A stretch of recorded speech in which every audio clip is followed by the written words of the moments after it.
이재명 민주당 대표의 공직선거법 위반 혐의 사건 1심에서 징역형이 선고됐습니다. 이 대표 법정을 나서며 항소의 의사를 밝혔습니다. 더불어민주당은 국회에서 비공개 최고위원회의를 열고 대책을 논의했고 국민의힘에서는 사필 규정이라는 반응이 나왔습니다.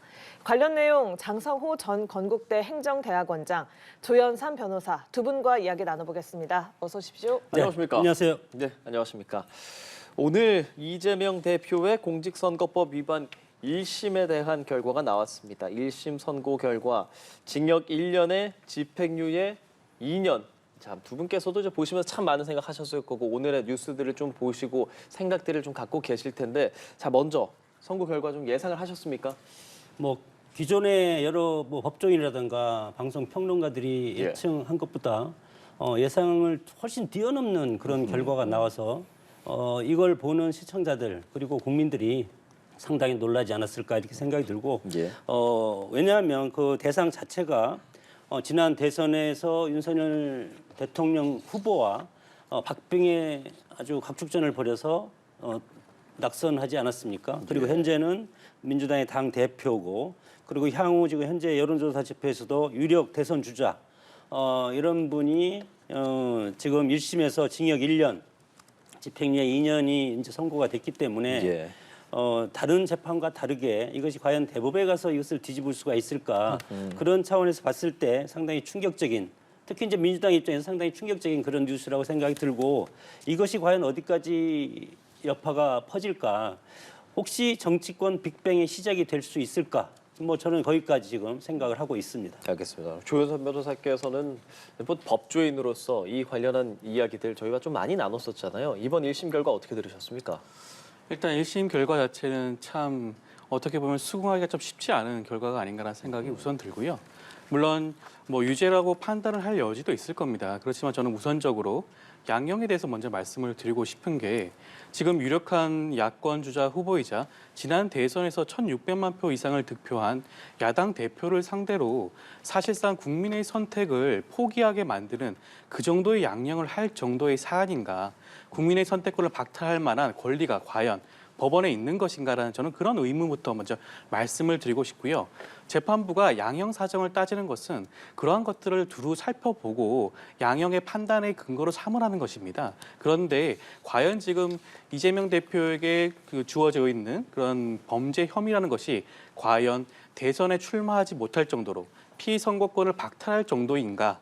여기에 대해서 좀 의문을 가질 수가 있을 것 같고요. 저는 충분히 항소심을 통해서 이 사실관계, 그다음에 범죄 유무에 대해서 바로잡을 기회가 있을 것이라는 생각이 듭니다. 네, 항소에 대해서도 얘기를 해주셨어요. 이재명 대표 역시도 사실 오늘 항소할 것이라는 이야기도 했었고 현실 법정이 2번 남았다라면서 인정하기 힘든 그 결과에 대해서 인정하기 힘들다는 입장을 좀 밝혔는데 그렇다면 사실 이게 법적으로 봤을 때 이게 항소심 가고 물론 대법도 가야겠지만 결과가 좀 어느 정도 바뀌고 감형되고 이런 가능성에 대해서는 어떻게 생각해 봐야 되는 겁니까? 일단 첫 번째가 예. 전 고 김문기 씨를 모른다고 했던 이재명 대표의 발언이지 않겠습니까? 물론 방송에서 나온 발언이긴 한데 예. 그 발언 자체가 과연 허위인지를 한번 따져봐야겠죠. 근데 이재명 대표가 이번에 유죄로 인정됐던 여러 발언 중에 하나의 발언입니다. 하나의 발언인데 그것이 무엇이냐면 국민의힘 측에서 제출했던 사진 한 장에 대해서 이 사진은 조작이다라는 말이었습니다. 그 발언 자체가 허위라는 것인데요. 근데 구체적으로 따져보게 되면 이재명 대표의 그 발언의 취지 자체는 골프를 쳤을 때 그 현장에서 찍은 사진이 아니었다. 예. 그런 취지의 주장이었음에도 불구하고 법원은 골프와 그다음에 허위라는 그러한 단어에 집중해서 해석을 해버렸어요. 우리 법은 형사 법책에는 죄형 법정주의가 있고요. 그다음에 유추해서 금지의 원칙이라는 게 있습니다. 법원에서 자의적으로 이재명 대표의 발언을 어떻게 보면 그 유죄를 만들기 위해서 그 입맛에 맞게 해석한 것이 아닌가라는 그런 의문이 들 수밖에 없는 부분이고요. 저는 이 부분 항소심을 통해서 다시 한번 판단받아볼 필요가 있다는 생각이 들고 그다음에 백현동 사건의 경우에도 마찬가지입니다. 백현동 발언 자체가 국정감사 현장에서 나온 발언이었어요. 국정감사에서 증인의 증언의 같은 경우에는 지금 공직선거법으로 과연 처벌하는 것이 맞는가 온당한가라는 것에 대해서 여러 가지 이론이 분명히 있습니다. 거기에 대해서 물론 1심에서 그 부분을 유죄로 판단했지만 항소심에서 다시 한번 다툴 필요가 분명히 있지 않을까 싶습니다. 네, 이재명 대표는 항소에 대한 입장을 계속 밝히고 물론 대법까지도 갈 것으로 보입니다. 그렇게 되면 이게 어느 정도까지 바뀌게 될까 이 부분은 좀 궁금하게 생각이 되는데 좀 어느 정도 가능성 보고 계세요? 이것이 대법에 가서 바뀌려면 뭐 감형이라든가 그런 건 저는 의문의 여지가 없다고 보고 예. 뭐 예를 들어서 지금 징역 1년에 집행유예 2년이지 않습니까? 이것을 벌금 300이라든가 벌금 80이라든가 이런 식으로 떨어뜨릴 가능성은 저는 없다고 봅니다. 이미 다 팩트는 나와 있지 않습니까? 그래서 법원에서 1심을 판단할 때는 기록에 의하고 그리고 증거와 법리에 따라서 신중하게 판단하는 것이 사법부의 고유한 영역이기 때문에 이 사법부의 고유한 영역을 판단하는 것을 우리가 정치적으로 재단하는 것은 그것은 문제가 있다고 생각이 들고 아무리 뭐 지난 대선 후보고 앞으로도 유력 주자고 제1당인 민주당의 대표이지만 일반 국민과 똑같이 사법부에서는 사법부의 어떤 영역이 있지 않겠습니까? 예. 그렇기 때문에 이것이 뭐 우리 변호사님이 잘 말씀은 해주셨지만 뭐 공직선거 위반에 오늘 두 가지 팩트 아니겠습니까? 그렇죠. 첫 번째는 김문기 씨를 몰랐다, 모른다. 이거에 대해서는 뭐 우리 재판부에서 허위사실 공표에 해당되지 않을 수도 있다 이렇게 판단을 했습니다. 다만 두 번째 건 한국식품연구원 공공 이전을 빨리 하라고 국토부에서 협박받았다. 이 부분에 대해서 법원에서 상당히 강한 그런 뜻으로 이것에 대해서 양형을 전한 것 같고 이 핵심적인 것은 대선 후보로서의 어떤 자격을 놓고 상당히 언론을 통해서 이런 것을 공개한 것이 상당히 위중하다. 이렇게 봤기 때문에 이 실체가 다 지금 나오지 않았습니까? 골프 가서 사진도 있고 그리고 그때 가서 여러 가지 나무를 빙빙 둘러서 손잡고 다니는 모습, 그리고 뉴질랜드가 골프 치는 모습, 사진 찍는 모습 이런 것들이 지금 나와 있기 때문에 또 다른 팩트가 더 이상 나올 것이 없다고 봤을 때 이것이 2심, 3심 가서는 전부 이것이 무죄다 그렇게 하지 않는 한 이것이 공직선거법에 위반해서 지금 이제 10년 금지 아니겠습니까? 이것을 뒤집어 엎기에는 상당히 어려운 그런 과정이 기다리고 있다고 봅니다. 예, 고 김문기 씨 관련해서 서울중앙지법이 1심 재판에서 어떤 부분을 유죄로 어떤 부분을 무죄로 봤는지 뭐 얘기를 계속 해주고 계시지만 조금 더 자세하게 살펴볼게요. 일단은 이재명 당시 대선 후보였던 시절에 채널A에 출연을 해서 골프를 친 것처럼 사진을 공개했던데 이게 조작된 거다. 허위사실 유포 혐의 여기에 대해서는 일부 유죄를 인정을 했고 성남시장 재직 때 김문기 씨를 몰랐다라고 한 발언에 대해서는 엄격한 해석이 필요하다면서 무죄라고 보고 있잖아요. 이 부분에 대해서는 어떻게 생각하세요? 공직선거법은 처벌 규정을 명확하게 살펴보게 되면 예. 행위라고 분명히 나와 있습니다. 김문기 씨를 모른다는 것은 인식의 문제죠. 형법상 그 경우에는 전혀 다르게 구분해서 해석을 하고 있어요. 그렇다고 한다면 행위에 해당하지 않기 때문에 김문기 씨를 모른다는 것 자체는 공직선거법상 처벌에 해당한다고 할 수가 없습니다. 예. 그렇기 때문에 그 부분 자체는 법원의 판단이 온당하다는 생각이 들고요. 그리고 골프 사진에 조작됐다는 주장 자체는 이재명 대표의 말의 취지를 제대로 이해를 하셔야 됩니다. 그 말은 그대로 골프를 치지 않았다는 말이 아니었고요. 그 사진 자체가 골프를 친 날에 찍은 사진이 아니었다는 취지였습니다. 그렇다고 한다면 허위가 아니죠. 근데 법원의 재판부의 판단은 이것이 골프와 조작이라는 단어가 한 문장 안에 들어가 있기 때문에 이것은 듣는 이로 하여금 골프를 치지 않았다. 김문기 씨와 골프를 치지 않았다는 말로 해석할 수 있게 한다라고 판단을 내렸어요. 그것을 어떻게 보면 굉장히 자의적으로 재판부가 이재명 대표의 말을 어떻게 보면 왜곡해서 해석한 게 아닌가라는 생각이 들고 이 부분 때문에 저는 항소심에서 충분히 사실관계를 바로잡고 다시 판단받을 가능성이 충분히 있다. 이재명 대표가 이전 사건에서도 공직선거법 위반으로 한번 1심에서 무죄를 받았다가 2심에서 유죄를 받은 경우가 있죠. 경기도지사 때 방송 토론 때 사건이었습니다. 결국에는 대법원에서 무죄 선고가 나왔죠. 그렇기 때문에 이번 경우도 마찬가지로 항소심과 뭐 대법원에서 판단이 달리 받을 가능성도 충분히 있지 않을까라는 생각이 듭니다. 예, 유죄로 판단받은 부분도 다시 판단받을 필요성이 있다 말씀을 해주셨는데 어떤 생각 갖고 계세요? 근데 이제 김문기 씨를 모른다 이거에 대해서 뭐 허위사실 공표로 볼 수 없다 이런 부분도 있지만 이 김문기 씨를 모른다 이 부분이 중요한 것이 대장동 사건과 관련이 되어 있다는 겁니다. 그렇기 때문에 이것이 지금 이재명 대표와 관련돼서 지금 재판이 4가지가 지금 진행되고 있지 않습니까? 첫 번째는 그렇죠. 대장동 및 성남 FC, 그리고 두 번째는 이제 공직선거법 위반, 그리고 세 번째는 이제 25일 날 선고될 위중교사 혐의, 그리고 네 번째는 제3자 뇌물수수로 있는 대북 송금 문제, 이 4가지가 지금 재판이 진행 중이고 애초에는 그 위중교사 문제가 가장 먼저 선고가 될 줄 알았는데 지금 공직선거법 위반 혐의가 이번에 오늘 바로 이제 결과가 나왔기 때문에 이 사안이 상당히 저는 중요하고 뭐 변호사님께서 여러 가지 지금 뭐 골프 치고 사진 찍고 그런 것이 여러 가지 현장의 그런 것들이 맥락적으로 다르다. 그럼에도 불구하고 이 본질적인 측면은 침해할 수가 없다고 저는 봅니다. 그래서 2심, 3심 가도 뭐 이 양형에 대해서는 그렇게 크게 변할 가능성이 저는 없다 그렇게 봅니다. 조 변호사께서 말하는 그리고 이재명 대표 측에서 이야기하는 인지의 영역 그러니까 그 당시에 그 사람과 이렇게 내가 정확하게 인지할 수 없었다라고 말씀하는 부분에 대해서는 어떻게 생각하세요? 그거에 대해서도 뭐 법원의 판단이 저는 맞다고 봅니다. 예, 알겠습니다. 알겠습니다.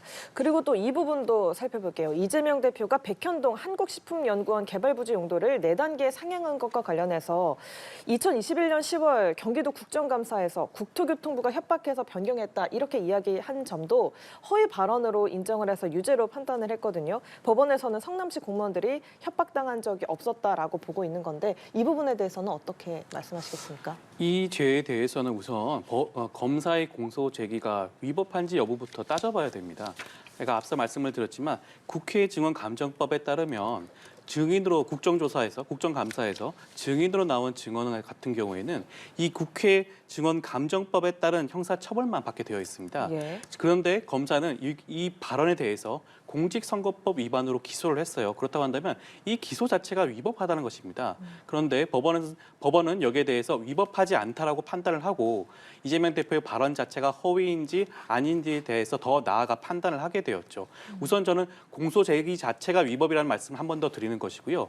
그리고 허위 사실 여부도 과연 이것이 이재명 대표가 과연 고의가 있는지를 살펴봐야 되는 겁니다. 이 발언을 함에 있어가지고 이재명 대표가 협박이 있었다라고 인식을 하고 인지를 했다면 그것은 고의가 아니에요. 물론 과실이 있을 수는 있겠죠. 그렇다고 하더라도 형사 법정주의에 따르면 엄격하게 해석을 해야 되는 겁니다. 그러면 과연 고의가 있는지 여부를 검사가 엄격하게 입증하고 증명해야 됨에도 불구하고 판사가 이 부분에 대해서 만연하게 판단한 게 아닌가라는 의심이 드는 거죠. 예, 공소 제기 자체가 위법이다라는 의견을 내주셨는데 그렇다면 법원에서는 어떤 점을 보고 유죄라고 판단을 했을까요? 뭐 오늘 얘기했지만 뭐 변호사님이 방금 말씀하신 그 부분을 배척하고 이것은 대선 후보기 때문에 선거법과 관련이 있다고 보는 겁니다. 그래서 그때 당시에 국정감사에서 증언으로서 이렇게 협박받았다 이런 말을 했기 때문에 이것이 대선 후보로서 상당히 언론을 통해서 국민들한테 유권자한테 이런 것을 얘기하는 것 자체가 상당히 위중하기 때문에 오늘 그런 선고가 내려졌다고 봅니다. 예, 알겠습니다. 두 분께서도 이제 뭐 활동하시면서 주변에 오늘 이 선고에 대한 반응을 보고 계실 거라는 생각이 드는데 일단 조 변호사께 먼저 여쭤볼게요. 당내에서 어떤 이야기들 나옵니까? 일단 이번 판결에 대해서 당내 그다음에 많은 당원들께서 많이 격분을 하신 상황이죠. 전혀 예상치 못한 형이라고 생각이 들고요. 물론 무죄를 많은 분들도 예상을 했지만 유죄라고 하더라도 설령 이 정도로 실형이 나온다는 생각을 아무도 못했을 겁니다. 사실 뭐 여러 가지 그 법률 전문가들조차도 형이 선고가 된다고 하더라도 벌금형 정도를 예상했던 수준이었죠. 벌금형도 그 기준이 과연 100만 원을 넘을 것이냐, 넘지 않을 것이냐 이것이 기준이 되었었는데 이번에 재판부의 형 자체가 너무나 지나치게 높게 나왔기 때문에 그 부분에 대해서 많은 당원들이 재판부의 판단이 과연 정당한지 옳은지에 대해서 의문을 가지고 있는 것입니다. 그러면은 조 변호사께서도 뭐랄까요 검찰이라든지 뭐 사법부 그런 부분에 대한 문제를 좀 제기하십니까? 일단 검사가 지금 기소권을 독점하는 상황에서 사실 지난번 대선 과정에서 윤석열 대통령도 각종 고발을 당했습니다. 고발만 6차례를 당했어요. 그 당시에 뭐 김만배 씨를 모른다라는 발언도 있었죠. 예. 그런데 검사는 그 어느 하나도 기소하지 않았습니다. 어떤 거는 각하 처분까지 내렸죠. 그 정도로 편향되게 기소를 하는 와중에 이재명 대표의 그런 선거법 위반 사례에 대해서 김문기 씨를 몰랐다라는 그 단어 하나, 그다음에 백현동 사건 관련해서 협박받았다는 단어 하나 때문에 과연 다음 대통령 선거에 출마하지 못할 정도로, 그리고 민주당으로 하여금 선거 보조금을 다 토해내야 되는 상황을 만드는 것이 과연 온당한 것인가? 양양에서 이것을 과연 받아들이지 않고 일방적으로 판단하는 게 맞는 것인가라는 의문을 가지는 것이죠. 그러니까 오늘 이 선고가 나오고 아까 6시 되기 조금 전이었죠. 바로 이제 민주당에서는 조승래 수석 대변인 통해서 뭐 브리핑을 하면서 이런 얘기들을 했는데 명백한 정치 판결이다. 그러니까 정치, 검찰 이런 부분에 대한 문제를 좀 제기하는 민주당인데 그에 대해서는 어떤 좀 말씀하고 싶으십니까? 민주당이 제1야당이고 국회에서 다수 의석을 지금 확보하고 있고 탄핵을 계속 지금 시도하고 있고 예. 어떻게 보면은 국회가 입법화한 절차적 민주주의를 거부하고 민주당이 마치 정권을 다 쥐고 있는 양 그런 식으로 지금 강경 드라이브를 걸고 있고 이런 것이 사법부는 정말 판사라는 것은 재판이라는 것은 국가가 행위하는 가장 고도의 정치적인 판단이 아니고 사법적인 판단 아니겠습니까? 그러나 민주당에서 이렇게 지금 저항하고 이것을 부정하고 그리고 수긍이 어렵다고 하고 사법부는 죽었다 뭐 이런 식으로 지금 뭐 대부분 얘기하고 있지 않습니까? 본인한테 유리하면 사법부가 살아있고 정의가 실현됐다 하고 본인한테 불리하면 사법부는 죽었다. 조정을 울렸다. 그런 식으로 하기 때문에 제1야당의 대표지만 그럼에도 국민의 한 사람으로서 이 법을 지켜야 될 위치에 있는 그런 위치에 있지 않습니까? 저항해서는 안 된다고 봅니다. 다만 이것에 대해서 물론 어떤 불만이 있고 양형에 대해서 불복 의사가 있으면 2심, 3심 뭐 이런 건 지난번에 이재명 대표도 과거에도 이런 거에 대해서 대법까지 가서 뒤집은 전례도 있지 않습니까? 이런 상황이기 때문에 거리 투쟁을 하거나 그러면 정치 사류 그런 시대로 갈 가능성이 상당히 크고 이제는 민주당이 거리로 나가거나 그러면 상당히 정당성을 상실하고 민심이 이반될 가능성이 상당히 크다고 생각이 들고 저는 이 판결이 예.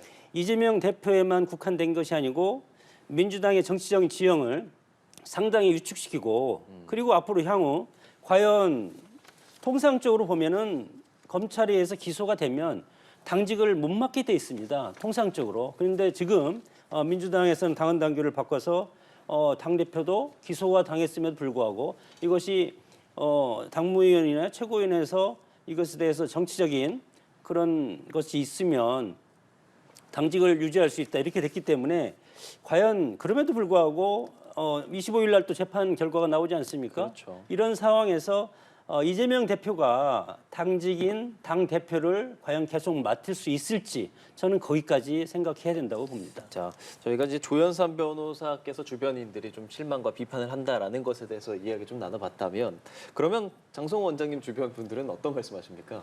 뭐 제 주변 뭐 당도 그렇고 예. 국민의힘의 뭐 한대원 대표 그리고 뭐 추경호 뭐 원내대표나 각 위원들 지금 페이스북이라든가 이런 데 보면은 예.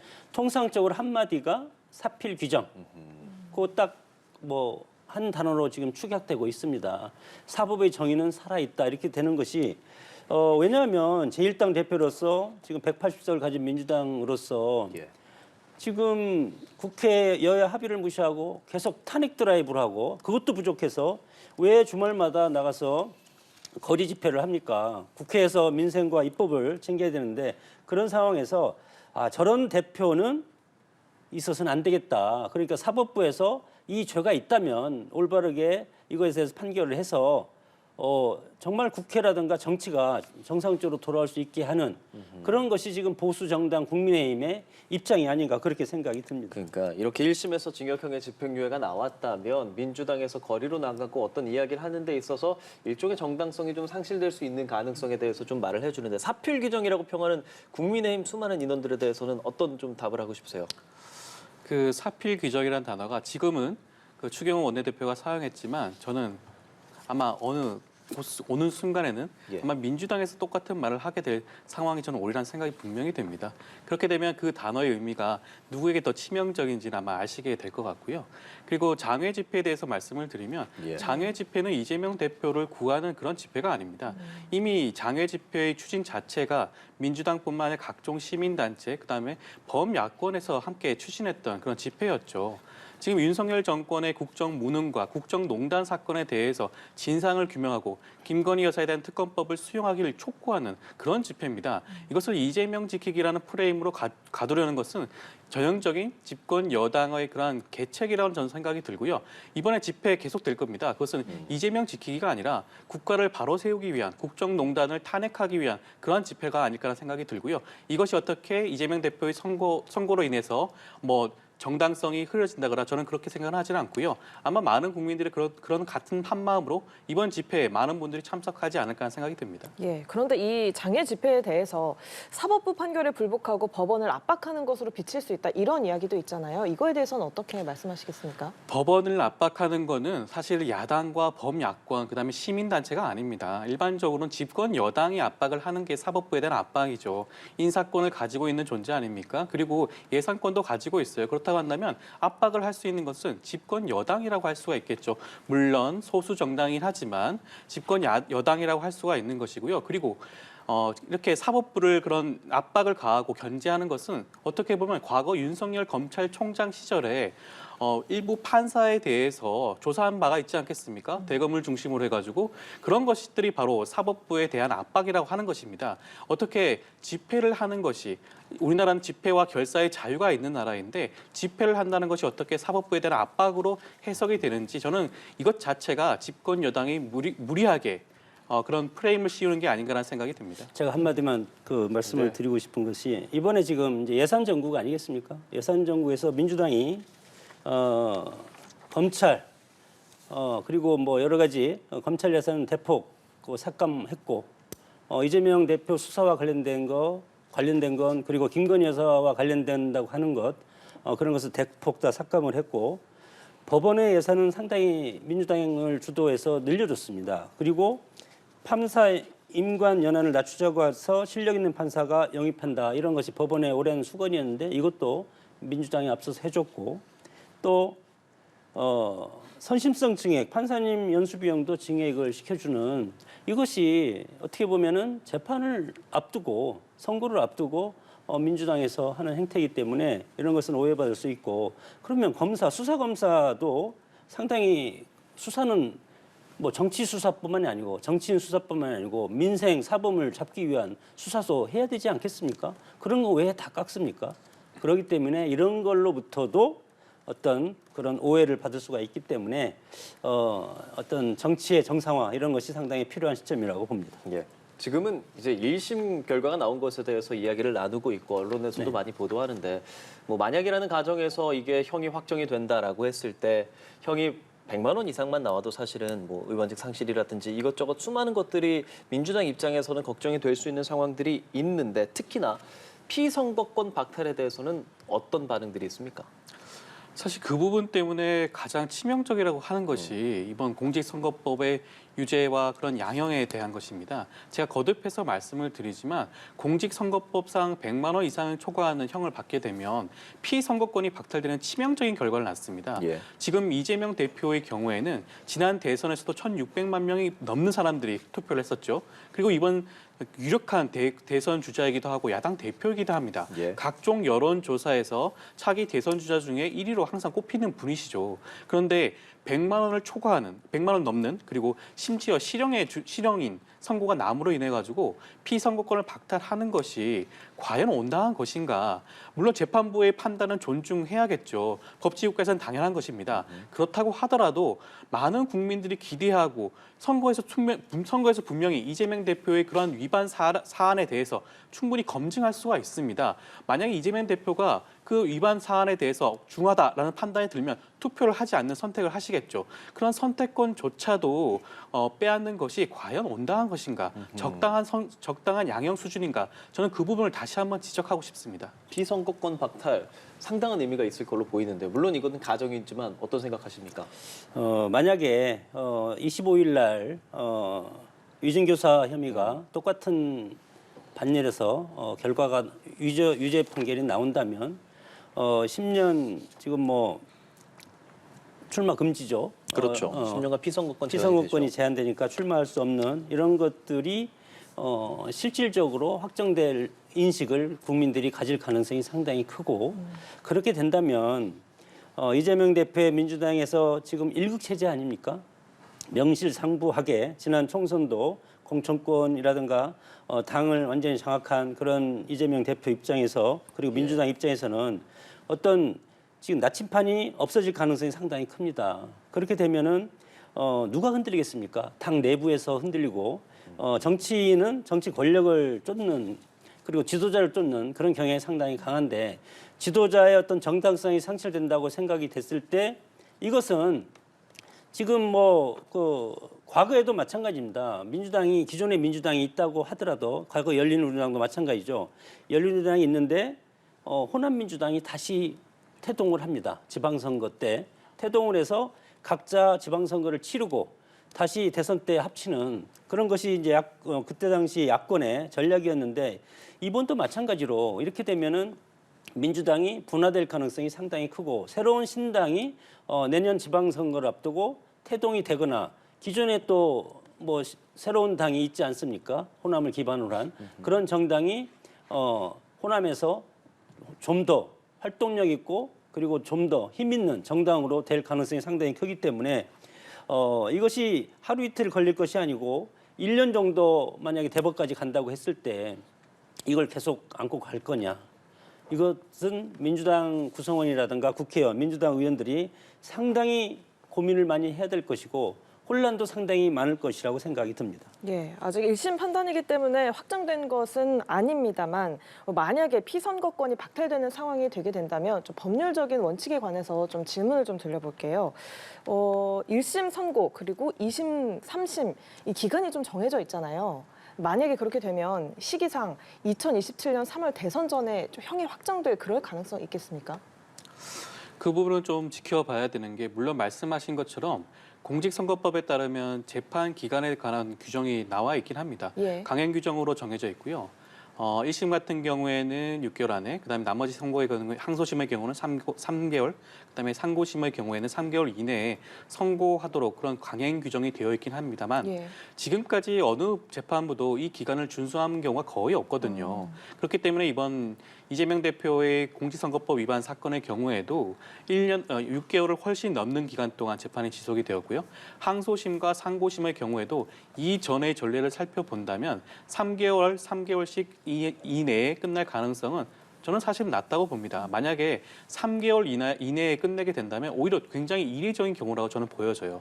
지금 굉장히 많은 증인들이 출석을 했고요. 많은 증언들이 있고 사건 기록도 굉장히 많습니다. 이러한 사건 기록을 항소심 재판부가 꼼꼼히 살펴보고 양측의 주장을 다 따져본 다음에 판결을 하기 위해서는 저는 3개월이라는 시간은 너무나 촉박하지 않나라는 생각이 들고 저는 이렇게 중요한 사건의 경우에는 충분한 시간을 가지고 충분한 판단을 한 다음에 선고하는 것이 어떻게 보면 양측 모두 다 수용할 수 있는 그런 가능성이 더욱더 높지 않을까 하는 생각이 듭니다.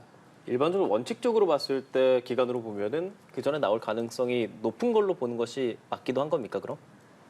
항소심의 경우에 상고심과 항소심의 경우에 1심보다 조금 더 빨리 선고되는 경향이 있는 것은 맞습니다. 그렇기 때문에 1심보다는 공직선거법 위반은 조금 더 빨리 나온다 뭐 이런 얘기들도 좀 있더라고요. 일단 강행 규정이 있기 때문에 예. 재판부에서도 그 강행 규정을 너무나 적극적으로 위반해 가면서 나는 시간을 할애하면서까지 재판을 하지 않는 경우는 분명히 있죠. 그렇기 때문에 다른 형사 사건에 비해서 불구속 사건에 비해서는 조금 더 빨리 나올 가능성이 있긴 하지만 지금 이 사건은 일반 사건이 아니지 않겠습니까? 집권 여당의 경우에는 생중계 방송을 하라고 했던 사건이에요. 그만큼 많은 국민들이 관심을 가지고 있고 어떻게 보면 차기 대통령 선거에 큰 영향을 미칠 수 있는 재판이기 때문에 저는 재판부가 충분한 심리를 한 이후에 판단하는 것이 맞지 않나라는 생각이 들고 그렇기 때문에 이 3개월이라는 이 규정에 연연할 필요는 없지 않나라는 생각이 듭니다. 제가 생각하기에는 민주당을 생각을 해본다면 빨리 나올수록 좋다고 봅니다. 그러나 이것이 이제 계속 끌어서 1심이 지금 24개월인가 걸렸지 않습니까? 근데 2심은 3개월, 3심은 3개월. 그럼 6개월 안에 끝나는데 6개월 안에는 못 끝날 거라고 끝날 가능성이 높죠. 가능성이 이제 뭐 높다고 하더라도 예. 이것이 질질 끌면은 이재명 대표 입장에서는 지금 오늘 선거 내용이 그대로 끌고 가는 겁니다. 나태로처럼. 그리고 나서 또 25일 날 선거 또 되지 않습니까? 이것도 이중교사 혐의도 어떤 결과가 나오면 그것도 또 가지고 가는 겁니다. 그리고 또 대장동 및 성남 FC 이것도 재판을 계속 가지고 가는 것이고 또 대북송금 이것도 엄청 이것도 심각한 거 아니겠습니까? 이것도 가지고 가고 그리고 또 최근에 법인카 이것도 또 검찰에서 기소한다고 하지 않습니까? 이것도 가져가는데 그러면 이 모든 것을 계속 갔을 때 중도층이 민주당을 지지하겠습니까? 그렇기 때문에 어찌됐든 법원에서는 우리 뭐 정치권을 정상적으로 하기 위해서는 이 오늘 선고 나온 이것부터 해서 그리고 25일 날 이중교사 이거 선고 이것과 같이 선거 재판이기 때문에 빠른 시일 내에 이것에 대한 결론을 내주는 것이 정치를 정상화시키는 예. 그리고 예측 가능한 정치를 할 수 있는 그런 결과를 우리들한테 보여줄 수 있다고 봅니다. 네, 조 변호사님 딱 하나만 여쭤보고 저희 위중교사 사건 얘기해 볼 건데 궁금한 게 이게 법적으로 봤을 때 이번에 징역 1년에 집행유예 2년이 나왔잖아요.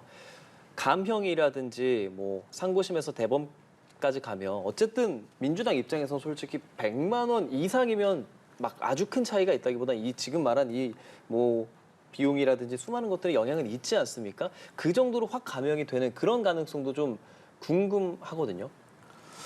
일단 1심에서 선고한 일반적인 형사재판을 살펴보게 되면 항소심 재판부의 경우에는 1심에서 선고한 양형 사정을 충분히 감안해서 예. 선고하는 경향이 분명히 있습니다. 그렇기 때문에 민주당 입장에서 아니 이재명 대표 입장이겠죠. 이재명 대표 입장에서는 항소심은 단순히 양형을 줄이는 목표라기보다는 예. 무죄를 반드시 무죄를 받는 쪽으로 전략을 세워야 될 것 같고요. 무죄를 받는다는 목표로 여러 가지 사실관계에 대한 입증과 주장을 정리해야 될 필요성이 있지 않을까라는 생각이 들고 공직선거법 위반의 뭐 양형 기준이라든지 뭐 사례 이런 것들은 좀 있습니까? 물론 양형 기준표라는 게 있습니다. 양형 기준표에 따르면 물론 이렇게 중요한 사건 그다음에 그 위증의 허위 사실의 공표에 대한 정도가 심각한 경우에는 물론 실형도 나올 수가 있죠. 그리고 벌금형의 경우에도 그 정도가 높게 나오는 경우도 있습니다. 제가 한마디만 더 말씀을 드리면 과거 공직선거법상에서 실형이 나오고 집행유예가 나온 사례가 분명히 있죠. 네. 근데 그러한 사례를 살펴보게 되면 대부분의 경우 어떤 사건이냐면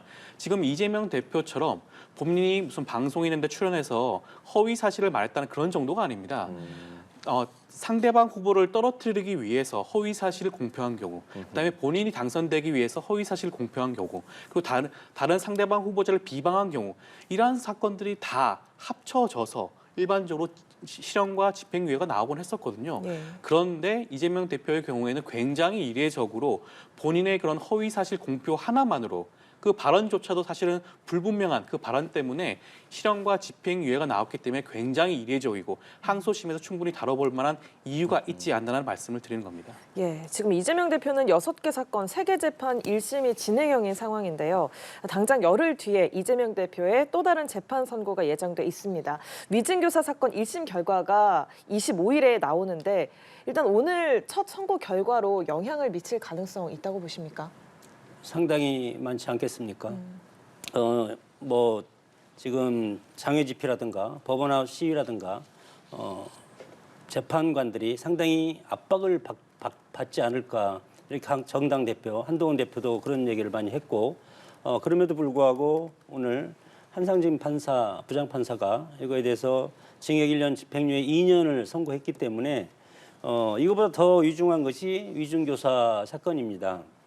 이것은 2018년 어떤 별도의 공직선거법 위반 혐의 재판 과정에서 이재명 대표가 무죄를 받기 위해서 당시 증인으로 출석한 전 김병량 성남시장 비서에게 위증을 요구한 이런 사건이고 이것은 녹취한 것이 우리가 다 지금 듣고 있지 않습니까? 이런 상황에서 이것은 오늘 이 공직선거법 위반보다 훨씬 더 확실한 그런 증거가 있기 때문에 훨씬 위중한 선고가 나올 가능성이 크지 않을까. 저는 뭐 법조인은 아니지만 그렇게 전망을 합니다. 예, 오늘 첫 선고 결과가 앞으로 남은 재판들에 어느 정도나 영향을 미치겠습니까?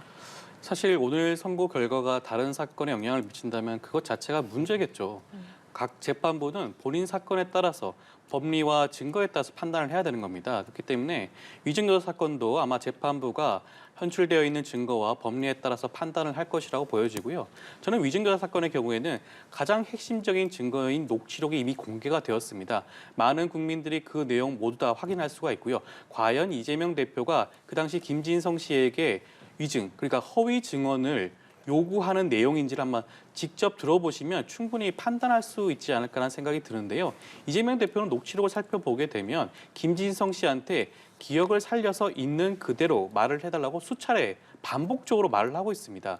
그리고 실제로 김진성 씨는 어떻게 보면 그 이재명 대표를 위해서 증언을 한다고 한다면 이재명 대표가 그 당시 김병량 시장이 이재명 대표를 주범으로 몰고 가자고 했습니다라는 이런 증언을 했었어야 됐죠. 근데 김진성 씨는 그 당시 법정에서 그러한 증언을 하지는 않았습니다. 그렇기 때문에 이재명 대표가 실패한 교사라는 말을 한 것이고요.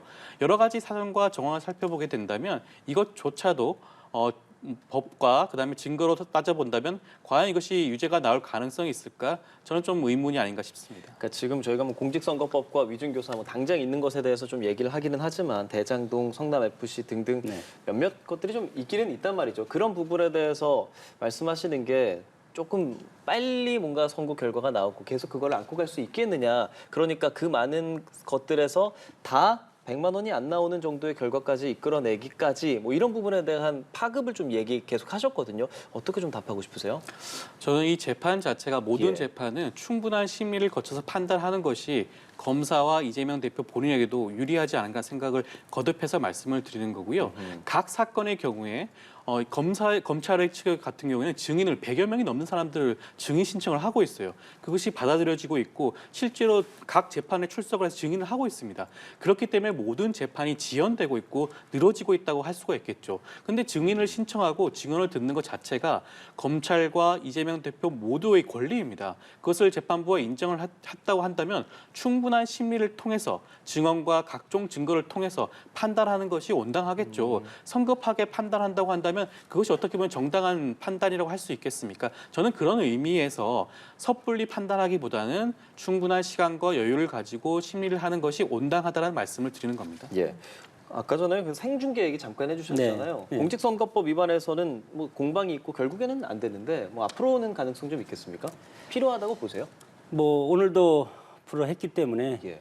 다음에도 불허하지 않을까 이렇게 생각하는데 물론 공공복리 차원에서 국민의 알 권리 차원에서 공공복리 차원에서 이것이 가능하다면 이것이 되는데 개인이 받을 심적인 고통 그리고 명예 실추 이런 것이 있을 때는 재판장 입장에서는 허용을 안 해주는 것이 아닌가 이렇게 판단이 들고 이번 오늘 재판 결과도 마찬가지로 제가 뭐 이것을 왜 허용을 안 했을까 이것을 뭐 대부분은 이것이 그러면 80만 원까지 100만 원 이하로 나와서 이것을 안 하는 걸까?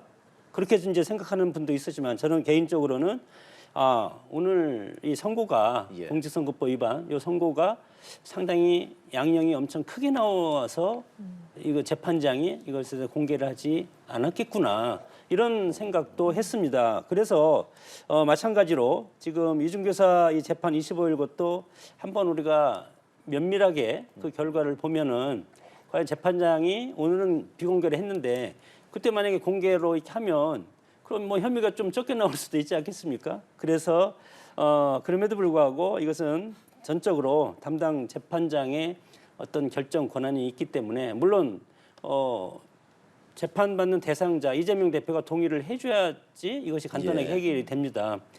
그럼에도 불구하고 그것에 대해서 생중계를 불허할 가능성은 크지 않을까 그렇게 생각이 듭니다. 생중계를 요청하는 사람들은 어떤 생각으로 계속 이야기하는 거라고 생각하세요? 저는 모든 형사 사건에서 생중계를 하지는 않죠. 과거 전례를 살펴보더라도 생중계를 한 경우가 거의 없지 않습니까? 박근혜 전 대통령과 이명박 전 대통령의 사건의 경우에 생중계를 한 바가 있을 뿐입니다. 그 두 분의 경우에는 국정농단 사건이었죠. 그리고 전직 대통령의 지위에 있는 분이었습니다. 이재명 대표는 전직 대통령의 지위에 있는 것도 아니고요. 야당 대표입니다. 야당 대표 그리고 유력한 대선 주자인데 피고인석에 앉아 있는 이재명 대표를 생중계로 비추고 그리고 만약에 실형이 나거나 지금처럼 유죄가 나오는 장면을 그대로 많은 국민들이 보게 해서 어떻게 보면 야당 대표를 더욱더 궁지에 몰아넣고 탄압하려는 지극히 그런 불순한 의도가 있는 게 아닌가라는 생각이 들고요. 저는 재판부가 이번 위증교사 사건의 경우에도 생중계를 불허할 것이라는 생각이 드는 게 이것은 그 어디를 보더라도 공익적인 목적이 없다고 보여지는 게 과거에 공개했던 사건의 경우에는 국민 대부분이 이 생중계를 원하는 그런 여론이었습니다. 근데 지금의 사안의 경우에는 여야가 첨예하게 나뉘고 있죠. 많은 국민들도 나눠져 있습니다. 과연 이것이 생중계하는 것이 국민 전체의 공익에 부합하는 것인지 아마 재판부가 생각해 보면 생중계를 불허할 가능성이 훨씬 더 높지 않을까라는 생각이 듭니다. 예, 첫 선고에서 예상을 뛰어넘은 양형이 나오면서 이 대표의 사법 리스크 부담이 더욱더 커지는 상황이 됐는데요. 뭐 그렇다면 이런 이야기도 있습니다. 이 대표의 일극 체제에 어떤 변동성이 생기지 않을까 이런 우려도 있는데 이거에 대해서는 어떤 생각 갖고 계세요? 저는 일각에서 그렇게 말이 나오는 것은 지극히 너무 시기상조가 아닌가라는 시기상조다. 생각이 들고요. 저는 오히려 이재명 대표를 흔들기를 바라는 그러한 세력에서 나오는 말이 아닌가 싶습니다. 지금 이재명 대표는 압도적인 지지율로 당선이 됐고요. 현재 많은 국회의원들, 다수 의원들이 이재명 대표를 지지하고 있는 상황입니다. 그리고 많은 당원들이 여전히 이재명 대표를 지지하고 있고요. 이번에 첫 번째 선고 물론 유죄가 나오긴 했지만 아직까지 항소심과 상고심이 남아 있고요. 다른 사건의 경우에도 아직까지 1심 선고조차 나지 않았습니다. 그렇기 때문에 사법 리스크로 인해서 이재명 대표 체제가 흔들린다는 생각은 너무나 시기상조인 것 같고요. 이것은 확정이 되고 난 다음에 따져봐도 되지 않을까 생각이 듭니다. 예, 뭐 이재명 대표 야권에서 굉장히 유력한 대권 주자인데 앞에서 이런 말씀하셨잖아요. 민주당에서는 결과가 좀 빨리 나올수록 좋지 않겠느냐. 뭐 이런 권력 지형 변동 가능성 이런 걸 염두에 두고 하신 말씀이실까요? 네, 당연히 권력적인 지형에서 이재명 일극 체제에 대한 위협이 상당할 겁니다. 지금 현재부터 상당할 텐데 오늘 선고 순간부터 그러나 이것이 일주일 열흘 25일까지는 이 분위기로 갈 겁니다. 그래 이재명 일극 체제로 해서 이재명 중심으로 해서 민주당이 단일대로 가겠다. 왜냐하면 최고위에서 해도 최고위는 다 이재명 대표와 같은 사람, 같은 어떤 계열 아니겠습니까? 그렇기 때문에 지금 민주당에서 공천을 받지 못하고 그리고 낙선된 사람들이라든가 과거의 민주계라든가 그리고 뭐 호남 지방이라든가 이런 정치 세력들은 새로운 것을 모색을 하기 때문에 막 흔들어대지 않겠습니까? 이것이 권력의 생리고 여당도 야당도 마찬가지입니다. 지금 지방선거와 차기 대선을 앞두고 우리 국민의힘도 당내 어떤 권력 어떤 투쟁이라든가 권력 경쟁이 이제 이미 시작되지 않았습니까? 마찬가지로 민주당도 이재명의 대표의 사법 리스크가 현실화된 현 시점, 물론 대법 확정은 아직 안 됐지만 이 시점부터 이재명 일국 체제가 흔들리기 시작했다. 최고위원회에서 최고위원들이라든가 민주당 의원들, 이재명 대표 하에서 공천을 받은 의원들이 여기에 저항하겠습니까? 그건 할 수 없지만 외부적인 정치 세력들이 상당히 흔들 가능성이 있기 때문에 그 연동된 것이 내부적으로 들어와서 권력은 한 축을 따라서 움직이게 돼 있습니다. 그렇기 때문에 이런 리스크를 계속 가지고 가면 차기 정권에서 민주당이 승리할 수 없겠다. 그런 상황이 올 때는 이재명 일극 체제가 하루아침에 무너질 수도 있다고 봅니다. 예. 이재명 민주당 대표의 공직선거법 위반 혐의 사건 1심 결과에 대해서 두 분과 이야기 나눠봤습니다. 장성호 전 건국대 행정대학원장 그리고 조현삼 변호사와 함께했습니다. 고맙습니다. 고맙습니다.